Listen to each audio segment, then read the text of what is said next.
नमस्कार मित्रांनो, आपल्या सर्वांचं मनपूर्वक स्वागत आहे. आपले चॅनल नरेंद्र स्वामी 45 वर. या चॅनलवर आपण नियमितपणे पाहतो असतो प्रेरणादायी, मोटिवेशन, संस्कार आणि जीवनाला योग्य दिशा देणारे विचार. हे सर्व विचार आधारित असतात जगद्गुरू नरेंद्राचार्य महाराज यांच्या प्रेरणादायी प्रवचनांवर. इथे तुम्हाला मिळतील जीवन बदलणारे विचार, नात्यांना जपण्याची शिकवण आणि संसार सुखाचा कसा करावा याचं खरं मार्गदर्शन. कारण आपण फक्त व्हिडिओ बनवत नाही तर प्रत्येकाच्या आयुष्यात एक सकारात्मक बदल घडवण्याचा प्रयत्न करतो. चला तर मग आपल्या आजच्या व्हिडिओकडे वळूया. देवाचं नाव घेऊ. ओम नरेंद्रनाथाय नमः. जय गुरुदेव. आजचा विषय खूप साधा वाटतो, पण जितका साधा वाटतो तितकाच तो खोल आहे. संसार हा शब्द आपण रोज ऐकतो, पण खरंच आपल्याला संसार समजला आहे का? आपण म्हणतो माझा संसार, त्याचा संसार, पण कधी कधी स्वतःला विचारलं का संसार म्हणजे नेमकं काय? फक्त लग्न झालं, घर घेतलं, मुलगी झाली, मग तो संसार झाला का? नाही. कारण जगद्गुरू नरेंद्राचार्य महाराज त्यांच्या प्रवचनात एक गोष्ट खूप स्पष्ट सांगतात. संसार हा फक्त दोन माणसांचा व्यवहार नाही, तो मनाचा संबंध आहे. थोडं थांबा, विचार करा. जर संसार फक्त दोन माणसांचा असता तर घरात भांडणं झालीच नसती. समस्या तिथेच सुरू होतात जिथे आपल्याला वाटतं मी बरोबर, समोरचा चुकीचा.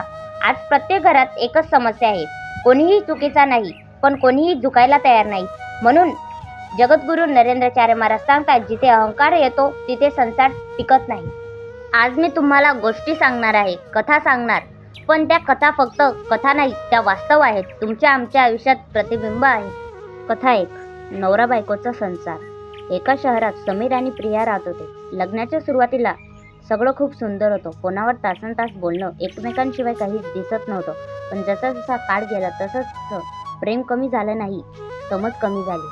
समीर कामात व्यस्त झाला, प्रिया घरात एकटी पडली. ती म्हणायची थोडा वेळ दे ना, तो म्हणायचा मी कोणासाठी काम करतोय.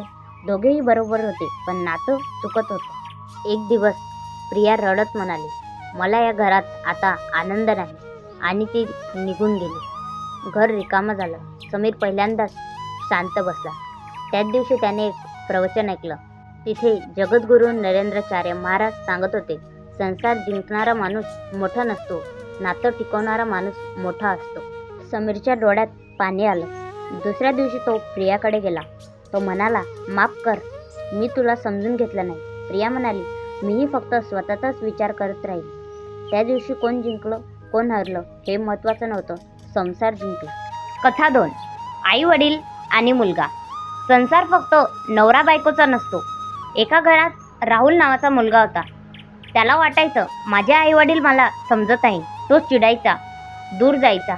एक दिवस जगद्गुरू नरेंद्राचार्य महाराज यांचे वाक्य त्याने ऐकले, तुम्हाला जग समजून घ्यावं असं वाटतंय, पण तुम्ही तुमच्या घरच्यांना समजून घेताय का? तो थांबला. पहिल्यांदाच त्याने आईकडे पाहिलं, तिच्या कष्टाकडे पाहिलं. त्या दिवशी त्याने आईला म्हटलं, आई मी तुझ्या सोबत बसतो. आई काही बोलली नाही, पण तिच्या डोळ्यात आनंद होता. इथेही संसार घडत होता. संसार म्हणजे काय? संसार म्हणजे कोणीतरी चुकलं तरी त्याला समजून घेणं. संसार म्हणजे स्वतःबरोबर असून शांत राहणं. संसार म्हणजे मी सोडून आपण स्वीकारणं. आज लोक म्हणतात माझा संसार बिघडलाय, पण खरं असं आहे, संसार बिघडत नाही, आपला स्वभाव बिघडतो. थोडा विचार करा, घरात समस्या काय येतात? कारण आपण ऐकत नाही, आपण समजून घेत नाही. जगद्गुरू नरेंद्राचार्य महाराज एक खूप सुंदर गोष्ट सांगतात. संसार सुखाचा करायचा असेल तर अपेक्षा कमी करा आणि समजूतदारपणा वाढवा. संसार परफेक्ट नसतो, पण दोन समजूतदार माणसं असतील तर तो सुंदर नक्कीच होतो.